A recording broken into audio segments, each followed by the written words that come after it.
నమస్తే welcome to our channel. Andhra Pradesh మాజీ ముఖ్యమంత్రి వైసీపీ అధినేత వైఎస్ జగన్మోహన్ రెడ్డి నిన్న కృష్ణా జిల్లాలో పర్యటించిన సంగతి తెలిసిందే.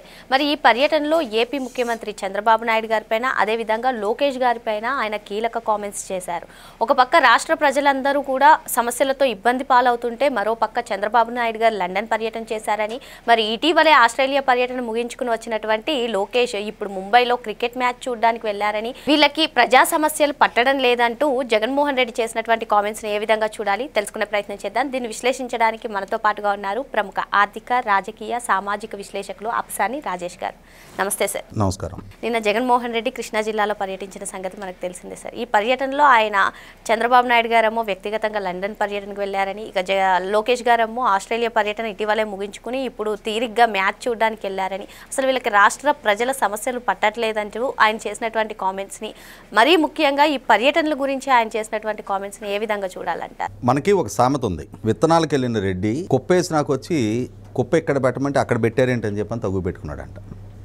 అర్థమైందా? జగన్మోహన్ రెడ్డి తుఫాను కష్టాల నుంచి ప్రజలు బయటపడిన తర్వాత, ప్రభుత్వం తన విధులు తాను సక్రమంగా నిర్వహించిన తర్వాత, పాలకులుగా ఉన్న చంద్రబాబు నాయుడు గారైనా, లోకేష్ గారైనా, పవన్ కళ్యాణ్ గారైనా, హోంమంత్రి అనిత గారైనా వారి వారి అధికారిక విధులలో నిమగ్నం అయ్యున్న తర్వాత అప్పుడెప్పుడో తీరిగ్గా తాపీగా ఆయన పరామర్శ పేరిట బెంగళూరు నుంచి తాడేపల్లి నుంచి నిన్న పెనంలూరు పెడన పర్యటనకు వచ్చాడు. ఆ వచ్చిన సందర్భంగా ఆయన చంద్రబాబు నాయుడు గారిని, లోకేష్ గారిని విమర్శిస్తూ ఉన్నారు. పవన్ కళ్యాణ్ గారిని గురించి కూడా ప్రస్తావిస్తూ ఉన్నాడు. ఇక్కడ నాకు అర్థమైంది అయితే చంద్రబాబు నాయుడు గారి లండన్ పర్యటన జగన్మోహన్ రెడ్డికి ఇంట్లో కుంపట్రా చేసిందని చెప్పని అనుకుంటున్నాను నేను. కారణం ఏంటంటే చంద్రబాబు నాయుడు గారు ఇప్పుడు లండన్ పర్యటనకి ఎందుకు వెళ్ళారు? చంద్రబాబు నాయుడు గారు సతీమణి భువనేశ్వర్ గారు ఇన్స్టిట్యూట్ ఆఫ్ డైరెక్టర్స్ వాళ్ళు ప్రకటించిన డిస్టింగ్విష్డ్ ఫెలోషిప్ అవార్డు, అలాగే ఎక్సలెన్సీ ఇన్ కార్పొరేట్ గవర్నెన్స్ తరపున గోల్డెన్ పీకాక్ అవార్డు, ఈ అవార్డులు అందుకోవటం కోసం భువనేశ్వర్ గారికి ఇన్స్టిట్యూట్ ఆఫ్ డైరెక్టర్స్ వాళ్ళు ప్రకటించడం, భువనేశ్వర్ గారు ఆ అవార్డులు అందుకుంటున్న సందర్భంగా తన సతీమణికి అంతటి ప్రతిష్టాత్మక అంతర్జాతీయ అవార్డులు దక్కిన నేపథ్యంలో తాను కూడా ఆ సందర్భంగా తన సమక్షంలో ఉండటం గౌరవప్రదంగా భావించి ఆమెను ప్రోత్సహించినట్టుగా ఉంటుంది అనే ఉద్దేశంతో చంద్రబాబు నాయుడు గారు వెళ్ళారు. అలా వ్యక్తిగత పర్యటనకు వెళ్తూ కూడా ఆయన స్వకార్యం స్వామి కార్యం కలిసి వచ్చేటట్టుగా అక్కడ కూడా చాలామంది పారిశ్రామికవేత్తలతోటి రేపు నవంబర్ 14-15 తారీఖుల్లో రాష్ట్రంలో జరగబోతున్న సిఏఏ కన్వెన్షన్ గురించి మాట్లాడుతూ వచ్చారు. రాష్ట్ర ప్రభుత్వ మెరుగైన పారిశ్రామిక పెట్టుబడిదారుల పాలసీస్ గురించి వివరం చెప్పారు. రాష్ట్రంలో ఉన్న మెరుగైన అవకాశాల గురించి వాళ్ళకి వివరం చెప్పారు.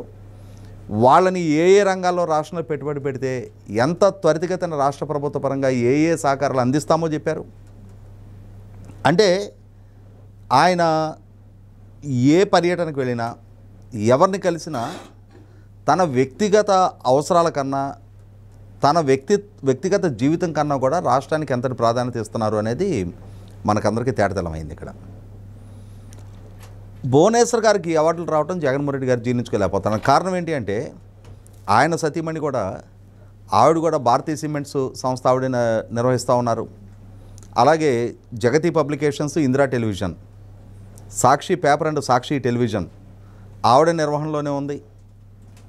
ఉన్నా కూడా మరి ఆమెనెవరు కనీసం లండన్ సంగతి వదిలిపెట్టు, భారతదేశంలో కూడా కనీసం ఆ తాడేపల్లిలో ఆయన ఇంటి పక్కన వాళ్ళు కూడా పిలిచి అక్కడ జరిగే వినాయక మండపాల్లోనో ఇంకో దగ్గర అయినా సరే ఇదిగోమ్మా ఈ బహుమతి అట్టిపెట్టుకో అని చెప్పని ఆమెనెవరు గుర్తించి ఆమెకు అవార్డు ఇవ్వట్లా.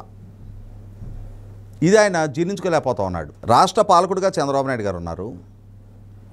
హెరిటేజ్ సంస్థ నాయకురాలుగా, ఎండీగా కొనసాగుతున్న భువనేశ్వర్ గారు ఎన్టీఆర్ ట్రస్ట్ నిర్వహణ ద్వారా, ఎన్టీఆర్ చారిటబుల్ ట్రస్ట్ నిర్వహణ ద్వారా ఆమె చేస్తున్న సేవా కార్యక్రమాలు,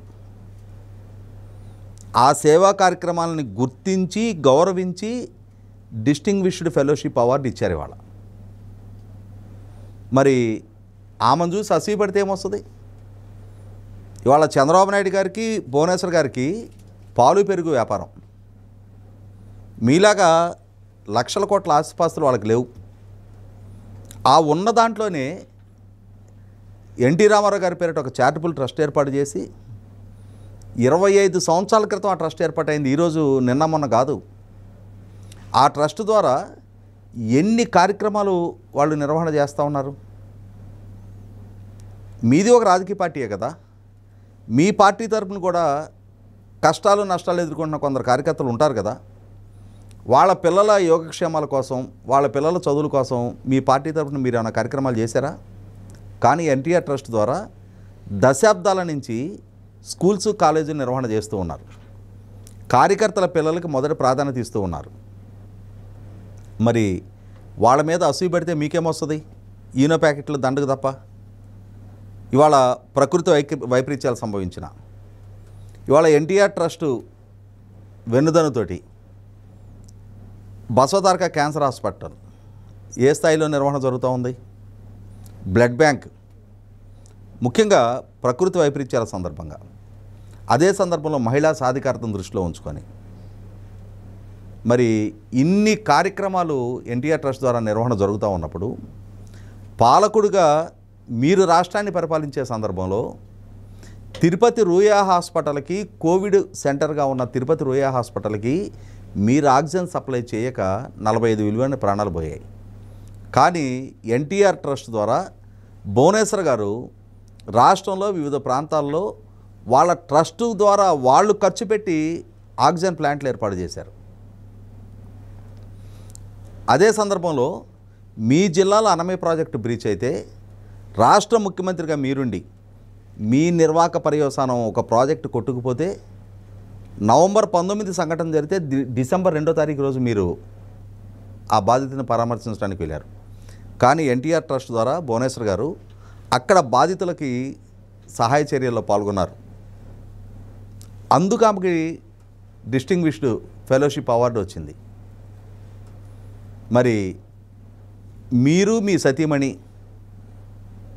మీ నాన్నగారు చనిపోయి కూడా బహుశా 16 సంవత్సరాల కాలం పూర్తయింది మన సెప్టెంబర్ 2వ తారీఖుకి. మీ తాత, ఆయన ఇంకా ముందే చనిపోయారు. మీ తాత పేరుటో మీ నాన్న పేరుటో ఒక చారిటబుల్ ట్రస్టు ఏర్పాటు చేసే డబ్బు మీ దగ్గర లేదా? మీరు పిల్లికి బెచ్చం పెట్టన నైజం మీది. మీ కార్యకర్తల కుటుంబాల కష్టాల్లో ఉన్నా స్పందించరు, ప్రజల కష్టాల్లో ఉన్నా స్పందించరు. దశాబ్దాల తరబడి మిమ్మల్ని ఎన్నుకుంటూ వస్తున్న కడప జిల్లా ప్రజల కష్టాల్లో ఉన్నా స్పందించరు. ప్రభుత్వాన్ని, అధికారాన్ని అడ్డుపెట్టుకొని మీ సంస్థలు ద్వారా సంపాదించే డబ్బుకు అదనంగా అవినీతి ద్వారా వేల కోట్ల రూపాయల అక్రమ సంపాదనకు పాల్పడటం తప్ప సమాజానికి మళ్ళీ ఏదైనా తిరిగి ఇవ్వాలి అనే ఆలోచన లేని మీకెందుకు అవార్డులు ఇస్తారు?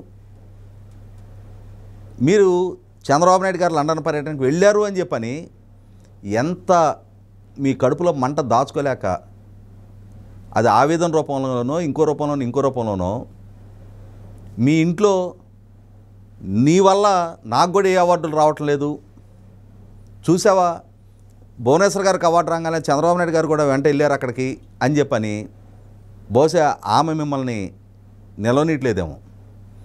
ఆ ఆవేదన మొత్తం ఇవాళ ప్రజల ముందుకు వచ్చి రాష్ట్ర ప్రజలను గాలికి వదిలేసి చంద్రబాబు నాయుడు గారు లండన్ వెళ్ళారు అంటున్నారు. రాష్ట్ర ప్రజలకు ఒక స్పష్టత ఉంది. జగన్మోహన్ రెడ్డి గారు, చంద్రబాబు నాయుడు గారు వాళ్ళ సమస్యలను ఆలకించారా లేదా, ఆ సమస్యల మీద స్పందించారా లేదా, ఆ సమస్యలని ఎలా అడ్రస్ చేశారు అనేది ప్రజలకు ఒక స్పష్టత ఉంది. ఈరోజు మీరు వచ్చి మీ అసూయిని, మీ కడుపు మంటని, అరే వాళ్ళకి అన్ని అవార్డులు వస్తాయా, ఈయన అక్కడికి వెళ్ళి అంత గౌరవ మర్యాదలు పొందుతాడా, అంతర్జాతీయ స్థాయిలో గుర్తింపు గౌరవం ఆమెకు దక్కుద్దా అనంటే వాళ్ళు చేసే సేవా నిరతకి సొంత లాభం కొంత మానుకొని వాళ్ళు చేస్తున్న త్యాగానికి, సేవలకి ప్రపంచం హర్షిస్తుంది, గుర్తిస్తుంది, గౌరవిస్తుంది. బీయింగ్ ఏ ప్రౌడ్ హస్బెండ్, తన సతీమణి సాధించిన ఈ విజయాల పట్ల సగర్వంగా తలెత్తుకొని చంద్రబాబు నాయుడు గారు కూడా నిన్న అదే సభావేదిక మీద నుంచి అక్కడ మాట్లాడే సందర్భంలో కూడా ఆయన రాష్ట్రం గురించే మాట్లాడారు. అంతేగాని మీలాగా మా ఇంటికి వస్తే ఏం తెస్తావు, మీ ఇంటికి వస్తే ఏమి ఇస్తావు అని చెప్పనే నైజంతో ఉన్న దంపతులు వాళ్ళు కాదు.